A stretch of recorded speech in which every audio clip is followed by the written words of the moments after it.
proposals. Perhaps he'll do so again today. Please join me in giving a warm National Press Club welcome to SEC Chair Gary Gensler.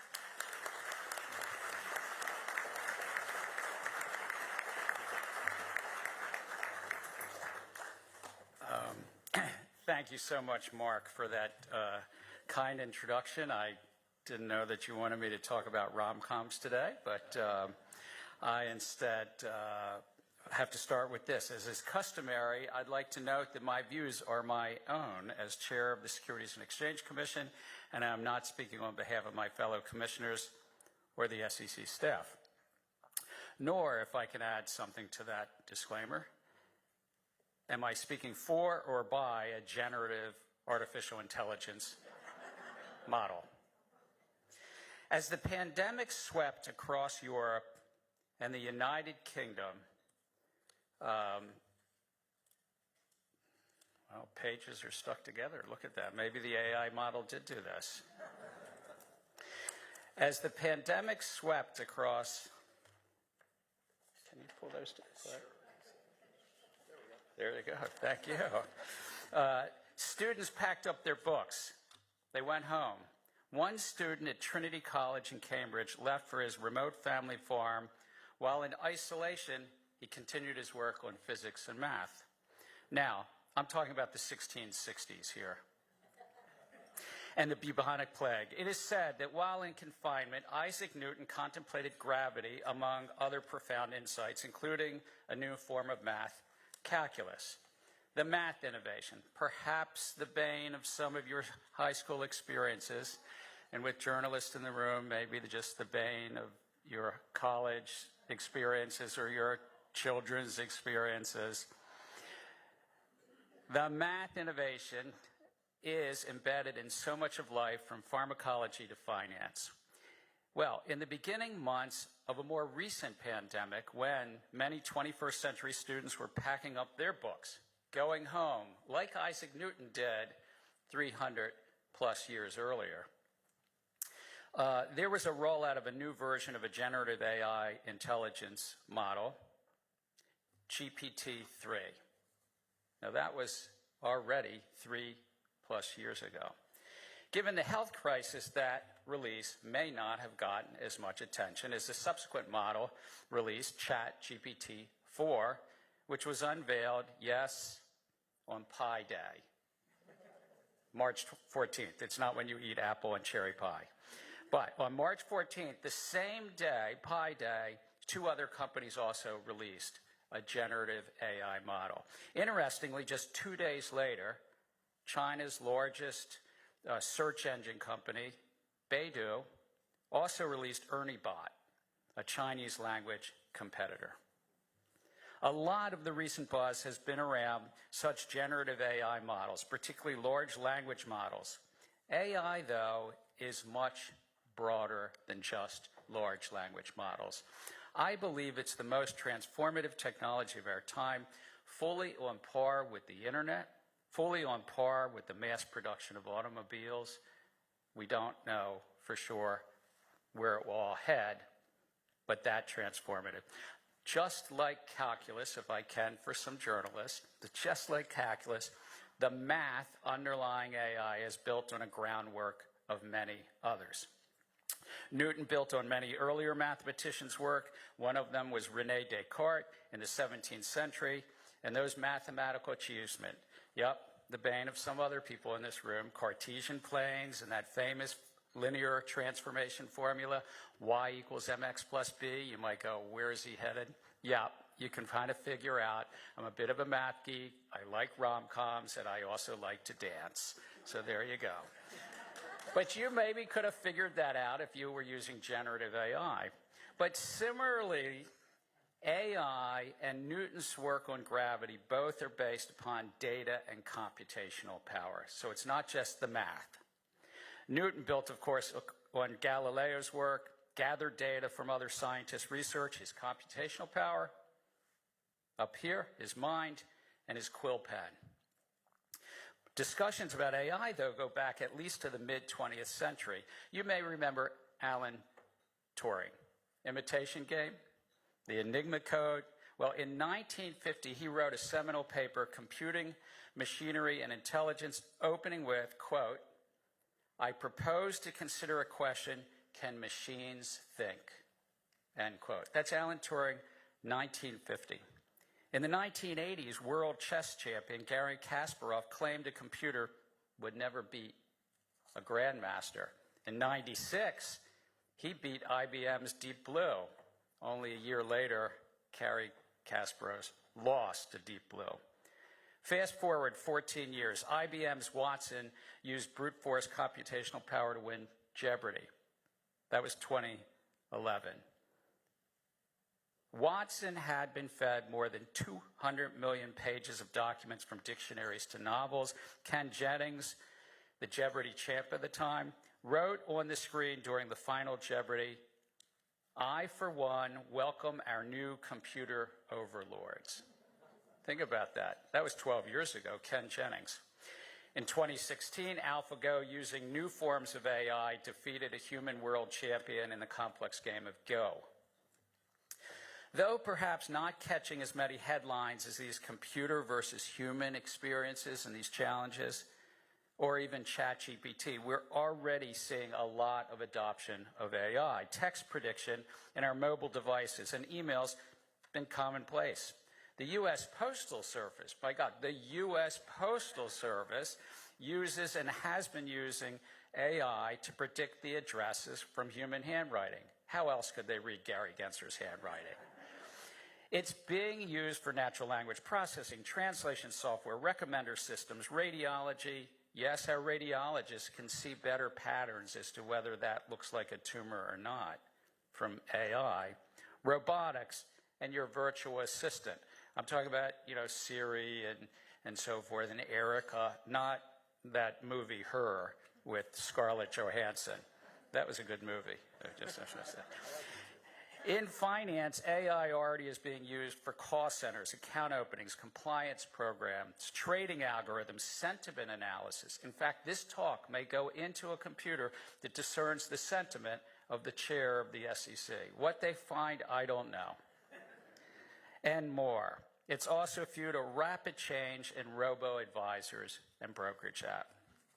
Look, just as Newton's work on gravity was based on math, data, and computational powers, that's the three: math, data, computational powers. All three are fueling AI progress today. The math underlying AI has moved from brute force computing, like what happened in that Jeopardy! Or what happened to Garry Kasparov, from brute force computing power to what's called neural networks to deep learning. What that math will be in 10 years may move on.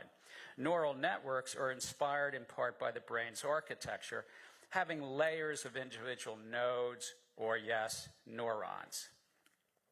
The parameters, and to speak math, parameters are these coefficients, like the M and the B back to those Descartes. But the parameters, the coefficients relating the connections between the neurons, no longer number in the hundreds, they number in the thousands, millions, or even billions. Descartes would have been pretty impressed. And collectively, the models are being optimized to discern patterns in data and making predictions. We also, though, are living on an era of exponential data growth. Data is being drawn, of course, from social media footprints, our shopping, our spending. But more than that, it's also being drawn by an explosion of sensors. Cell phones, of course, fitness devices, telematics in the cars, the actual sensors in the cars, appliances, cameras, and other so-called Internet of Things sensors. I recently installed a new heating and air conditioning unit in my home, and I was asked for my Wi-Fi code so that could tie into the Internet. And someone, I guess, has another bit of information on the chair of the SEC. I turned it off. I just want to say for the record, it's not, there are bound to be more sensors than humans in the United States. We also see in the early stages of what's called multimodal artificial intelligence systems. That's where you combine multiple types of data: video, audio, speech, images, text, and you try to make even more accurate determinations when you have multimodals coming in at you.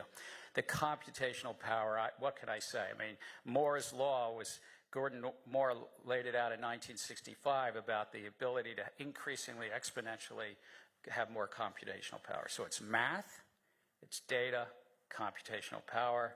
This is in a forward direction. It's likely to continue. Now, AI opens up tremendous opportunities for humanity, from healthcare to science to finance. As machines take on pattern recognition, particularly when done at scale, this can create great efficiencies across the economy.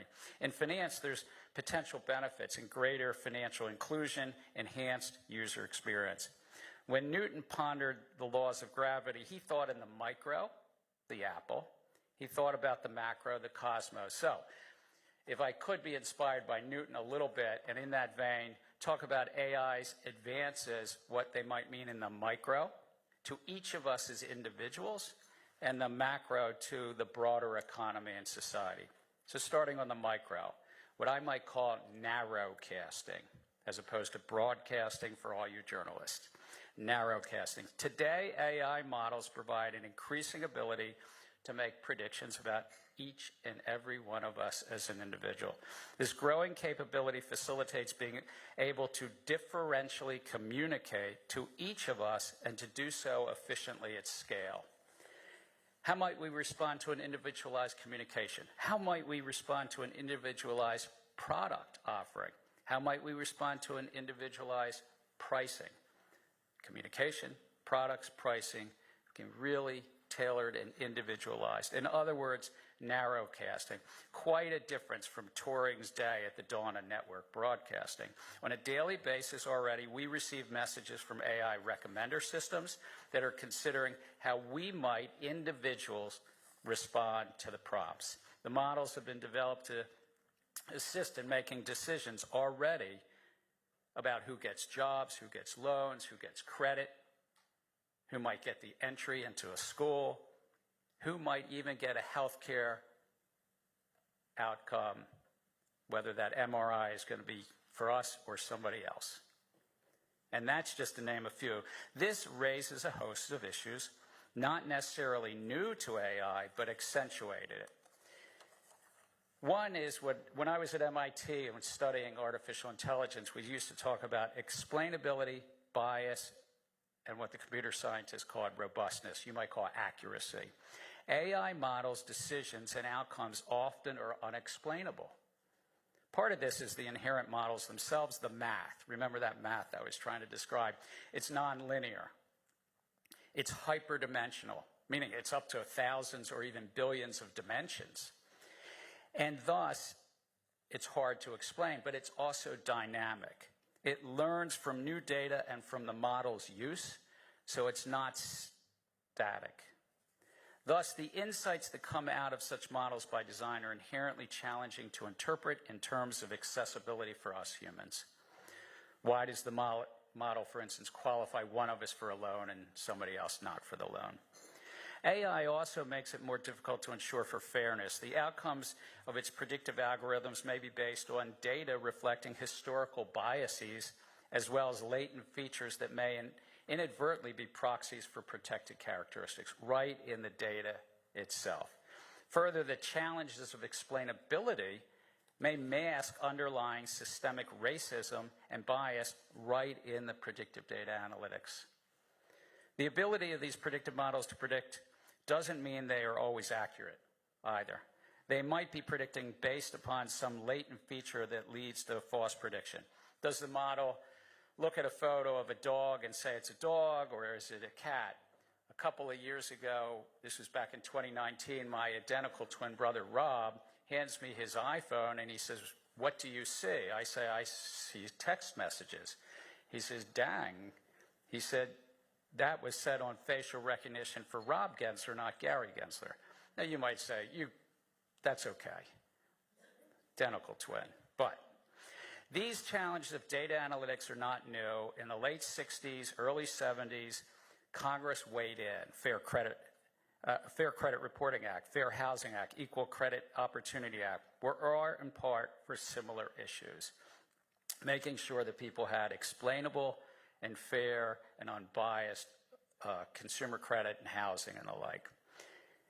As advisors and brokers incorporate these technologies in their services, the advice and recommendations they offer, whether or not based on AI, must be in the best interest of clients and retail customers and not place the interest of investors or place their interest, the AI model's interest, ahead of the investors. There's also a possibility about rent extractions and conflicts. The communications, product offerings, and pricing can be narrowly targeted for each and every one of us. And that means they're maybe more able to find each of our own maximum willingness to pay a price or purchase a product. And with such narrow casting, there's a greater chance to shift what's called in economics consumer welfare from us, the consumers, to the producers, extracting more rents in our economy. And if the optimization function in the AI system is taking the interest of the platform into consideration, if the math is taking into consideration that, then this can have a conflict. In finance, conflicts may arise to the extent that advisors or brokers are optimizing, placing their interest ahead of investors' interest. And that's why I've asked the SEC staff to make recommendations for rule proposals on what Mark mentioned is on our unified agenda for us to consider regarding how best to address such potential conflicts. Deception. Deception in the narrow casting, there's also deception in the broadcast world. But since antiquity, bad actors have found new ways to deceive the public. Of course, with AI, fraudsters have a new tool to exploit. They may try to do it in a narrow casting way, preying upon our personal vulnerabilities. We used to get spam, but we'd all get the same spam. Now communications be sufficiently individualized. And as a former faculty member, I also ponder how generative AI will lead to changes in teaching methods, academic integrity, guarding against plagiarism. I don't know what I would do in the classroom anymore. Was it back to the old blue books? Deception also can be broadcasted, of course. And earlier this month, my communications director, Scott Schneider, sitting over there, he contacted me. He said, lots of rumors on the internet today that you're resigned. You'd tell me if you did, right? Yes, Scott, I would tell you. The false rumor had apparently been from an AI-generated text on a recently stood-up Twitter account. More seriously, bad actors may seek to use AI to influence elections, the capital markets, or spook the public, potentially making Orson Welles' 1938, The War of the Worlds, radio broadcast look tame. I say that because I'm in a room full of the National Press Club, you know. Make no mistake, though, under the securities law, fraud is fraud. The SEC is focused on identifying and prosecuting any form of fraud that may threaten investors' capital formation or the markets more broadly, whether it's generative AI or not. Lastly, the public companies making statements on AI opportunities and risk that we oversee, they need to take care to ensure that the material disclosures are accurate and don't deceive investors. Let me turn to the macro. There's been a lot written about it. Just as any historic transformative time, whether we were moving automation of the farm, the factory, and services, there are going to be macro challenges for society writ large. To the extent that generative AI and other AI technologies have the potential to automate a significant percentage of how workers spend their time, it could lead to significant changes in jobs and job markets. I mean, if they're automating that which we do now as workers. AI, particularly given its transformative nature, also is shaping up as yet another way in which China, on the one hand, and the U.S. compete economically and technologically. There also are macro and geopolitical challenges for state actors and militaries, potential use of AI, and further, back to Ken Jennings, remember of Jeopardy fame. He may have just been joking when he wrote that thing about Welcome to the Overlord, but there are now leading AI technologists, some of the sort of, fathers and mothers of AI that were at the foundation of all of this, who are fearful that AI becoming our overlords. Look, while these are important policy debates around macro issues, I'm going to focus on two sets of macro issues that are more towards the economics here. We've seen in our economy how one or a small number of tech platforms can come to dominate a field. There are a number of reasons we may see this as well in AI platforms, given that today's AI relies on an insatiable demand for data, computational power, there are economics of scale and data networks at play. We've already seen companies, both incumbents and startup, relying on base or foundation AI models and building applications on top of them. The downstream applications use the base models, and they're called base for a reason, or foundation for a reason. They build upon them, and they can be improved in the process, refining their parameters based upon the downstream's application, meaning the base model, the generative model, can improve from time to time based on all that usage.